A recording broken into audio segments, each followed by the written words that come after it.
Badai PHK massal tidak bisa dianggap enteng. Ketua DPR pun meminta negara hadir untuk para pekerja yang menjadi korban pemutusan hubungan kerja.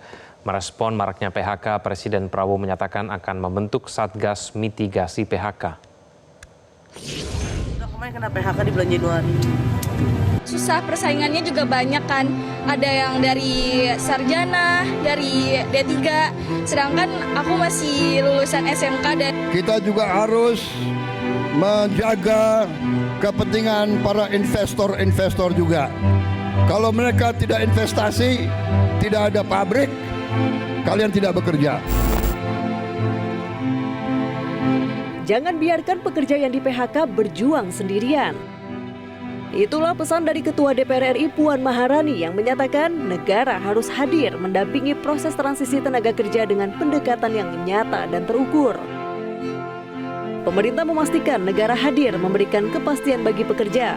Pada rapat di DPR Senin 5 Mei 2025, Menteri Ketenagakerjaan mengungkap dalam 4 bulan pertama tahun ini ada lebih dari 24.000 pekerja menjadi korban pemutusan hubungan kerja atau PHK. Jumlah ini sudah mencapai sepertiga dari total PHK sepanjang 2024, yakni 77.000 orang. Menaker juga menyampaikan alasan Presiden ingin sistem outsourcing atau alih daya dihapuskan. Dan kalau kita lihat kan memang praktek outsourcing kan memang banyak masalah ya, banyak masalah.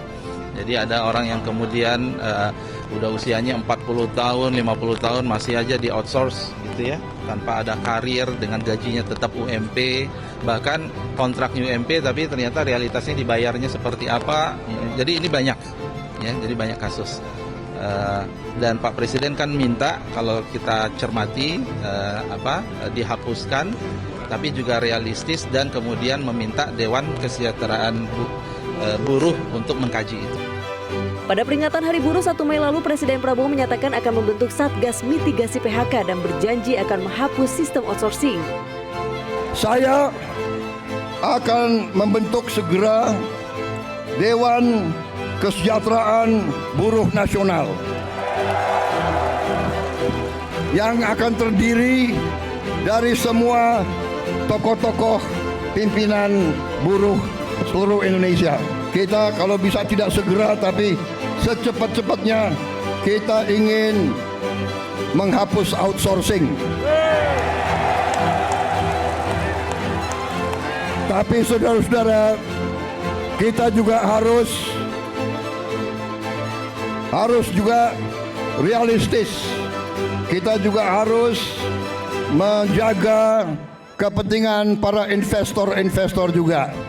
Kalau mereka tidak investasi, tidak ada pabrik, kalian tidak bekerja. Dampak dari badai PHK belakangan para pencari kerja berbondong-bondong mendatangi bursa-bursa kerja. Mereka adalah para korban PHK ataupun lulusan baru.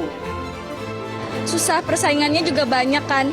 Ada yang dari sarjana, dari D3, sedangkan aku masih lulusan SMK dan baru punya pengalaman sedikit.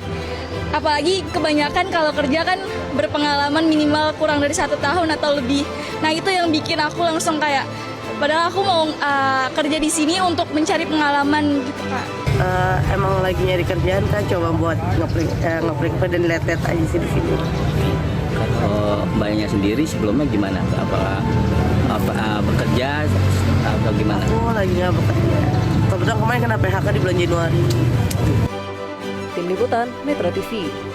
Jelajahi cara baru mendapatkan informasi. Download Metro TV Extend sekarang.